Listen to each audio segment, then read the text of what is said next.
আসসালামু আলাইকুম সবাই কেমন আছো আপুরা আলহামদুলিল্লাহ ভালো আছি আমি এটা একটা মহড়া কাটা নিয়ে এসেছি কোন মহড়াটা মনে আছে ওই যে গত ক্লাসে যে মহড়াটা আমি তোমাদেরকে কেটে দেখাইছি পারফেক্ট কাটিং স্কিলে এটা সেই মহড়াটা তো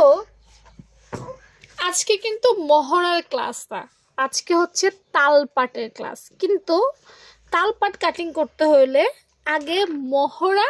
কাটা জানতে হবে তো এই ক্লাসটা যারা এখনো করো নাই তারা আমার পেজ থেকে খুঁজে একটু করে নাও তাহলে বুঝে সহজ হয়ে যাবে আর যারা নিয়মিত প্রতিদিন রেগুলার আমার ভিডিও দেখো তাদের জন্য অসুবিধা হওয়ার কথা না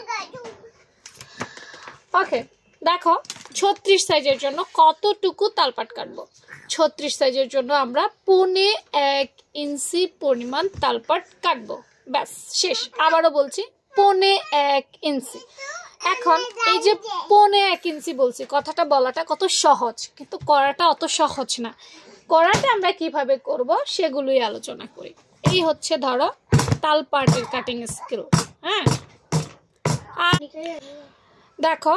এইখানে এইখানে এইখানে এইখানে কত আঁকা ঝুঁকি এগুলো করার পরে পারফেক্ট হবে হ্যাঁ তো এটা একটু সরিয়ে ফেলি এবার এইখানে দেখাই 1.5 মানে কি 1 ইঞ্চি থেকে এটা 1 ইঞ্চি থেকে একটু কম এটাই 1.5 আমার আবার এই ফিতাতে একটু কম আছে তো 1.5 ইঞ্চি প্রথমেই একটা বাঁকা শেপ দিতে হবে এই 1.5 তারপর দেখো সুন্দর করে উপরের অংশটা থেকে মিল রেখে এইভাবে দাগটা দিয়ে ফেলবো দেখছো বাঁকা করে ফেলছি আবার দেখো এইখানে ওই যে বললাম আগের ক্লাস করতে হবে আগের ক্লাসে এইখানে একটা দাগ দিছিলাম এখান থেকেও 1.5 ইঞ্চিতে একটা দাগ দিতে হবে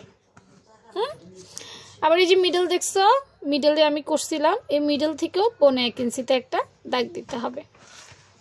আবার এখানে 3 ইঞ্চির একটা কাটিং স্কেল ওই আগেরটাতে দিছিলাম মানে আগের সব কিছু লাগবে ওখান থেকে ধরেও এই 1.5 ইঞ্চিতে একটা দাগ দিতে হবে টোটাল কথা হচ্ছে আমাদেরকে আগে ফিরে যেতে হবে তাই বারবার বলছি আগের ক্লাসটা করে আসো তারপর দেখাই প্রত্যেকটা জায়গায় শুধু মিলিয়ে দিব এখন এই বাস আর আমাদের তালপাট হয়ে গেল কত সহজ দেখছো একটার সাথে আরেকটা কিন্তু রিলেটেড তাই আমার আপুদেরকে বলবো নিয়মিত ক্লাসগুলো দেখো তাহলেই তুমি সব কিছু পাবা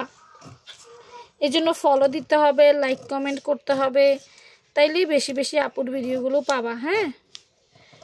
আর আপুদের বেসিক কোর্স করতে চাইলে ইনবক্সে নক দিতে হবে নাও তালপাট হয়ে গেছে আল্লাহ হাফেজ